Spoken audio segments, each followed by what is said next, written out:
kita merenung bahwa kita di dunia ini tidak akan lama. Semua manusia yang ada di dunia ini tidak akan bisa bertahan lama di dunia ini. Orang sakit tidak bisa bertahan lama, orang sehat pun juga tidak akan bisa hidup lama. Orang miskin tidak akan bisa berlama-lama di dunia ini. Begitu juga orang-orang kaya juga tidak bisa berlama-lama di dunia ini. Kalaupun orang itu dijadikan oleh Allah orang yang paling kaya di dunia ini, orang yang paling berkuasa di dunia ini kelihatannya, orang yang paling sehat, orang yang paling bahagia, orang yang paling sakti, sudah paling semua, itu pun juga dia tidak akan bisa berlama-lama di dunia ini. Semua akan ditinggalkannya, kerikil satu pun tidak akan dibawa. Maka kalau orang itu mau merenung, mau berpikir, betul-betul bodoh orang-orang yang membanggakan dunia ini. Orang yang bangga dengan dunia ini bodoh. Nah, sebentar saja kemudian ditinggalkan semuanya. Setelah diangkat jadi raja, maka diangkat ke kuburannya. Inilah manusia di dunia ini. Maka Allah Subhanahu wa ta'ala, pencipta alam semesta ini, memberikan peringatan kepada manusia. Wala taghurrannakumul hayatud dunya wala yaghurrannakum billahil gharur. Jangan sekali-kali menipu kamu kehidupan dunia ini. Jangan sekali-kali menipu kepada kamu si penipu, yaitu syaitan. Dunia ini menipu, kelihatannya seperti hebat, kelihatannya seperti besar, tapi hakikatnya kosong, nggak ada apa-apanya. Mana raja-raja yang katanya dulu hebat-hebat itu? Mana raja Persia yang katanya kekuasaannya separuh dunia itu? Mana raja Romawi? Mana Brawijaya, raja Majapahit? Mana patihnya yang namanya Gajah Mada? Di mana?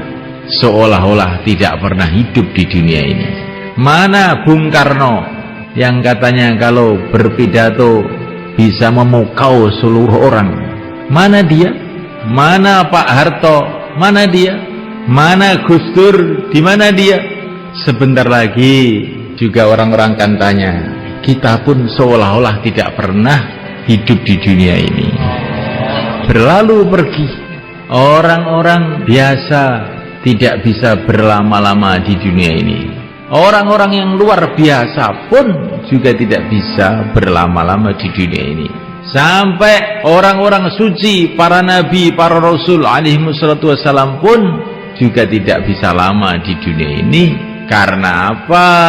Karena memang manusia diciptakan oleh Allah bukan untuk dunia ini. Masalahnya ini, manusia diciptakan oleh Allah adalah untuk kehidupan akhirat yang selama-lamanya. Sedangkan dunia ini fungsinya adalah untuk ujian. Tabarakalladzi biyadihil mulku wa huwa ala kulli syai'in qadir, alladzi khalaqal mauta wal hayata liyabluwakum ayyukum ahsanu amala wa huwal azizul ghafur. Kehidupan dunia ini Allah jadikan untuk ujian. Allah hendak menguji, ayyukum ahsanu amala, mana yang paling baik di antara kamu amalnya. Tapi kita harus paham, Allah menguji itu bukan karena Allah ingin tahu. Allah sudah tahu segala-galanya. Tetapi Allah itu menguji supaya kita ini loh tahu. Supaya kita tahu siapakah orang yang baik amalnya, siapa yang tidak baik amalnya. Supaya kita tahu siapa yang layak menjadi kekasih-kekasih Allah, masuk dalam surga Allah, dan siapa yang tidak. Dunia ini diberikan untuk menguji kita. Maka Nabiullah Sulaiman alaihissalam diberi oleh Allah kerajaan yang luar biasa, kekuasaan yang luar biasa. Rakyatnya itu dari kalangan manusia, kalangan jin, bahkan binatang-binatang pun menjadi rakyatnya. Bagaimana kehebatan kerajaan Nabi Sulaiman. Tapi Nabi Sulaiman paham bahwa ini bukanlah satu kesuksesan, ini ujian. Ada min fadli rabbi liyabluwani aashkuru am akfur. Ini adalah anugerah Tuhanku, karena hendak menguji. Tuhanku hendak menguji, apakah saya syukur, apakah saya kufur. Orang yang miskin itu juga diuji oleh Allah. Orang yang kaya itu juga diuji oleh Allah. Orang yang sakit itu diuji oleh Allah. Orang yang sehat itu pun diuji oleh Allah. Semua dalam ujian. Siapakah yang lulus? Orang yang dalam keadaan sakit, keadaan sehat, keadaan kaya, keadaan miskin, tetap istiqomah hatinya bergantung kepada Allah, istiqomah menjalankan perintah Allah, istiqomah menjauhi larangan Allah. Inilah orang yang sukses.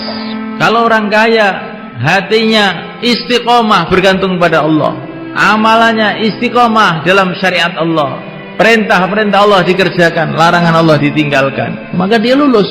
Kalau orang miskin, mengkis-mengkis, sakit-sakitan, tapi hatinya senantiasa tawajuh pada Allah, amalannya mengikuti sunnah Rasulullah, seluruh larangan-larangan Allah ditinggalkan, ini orang sukses. Kemudian tidak lama dihantar menuju tempat balasan, tempat kemuliaan, yaitu surga Allah Subhanahu wa ta'ala. Semoga termasuk kita.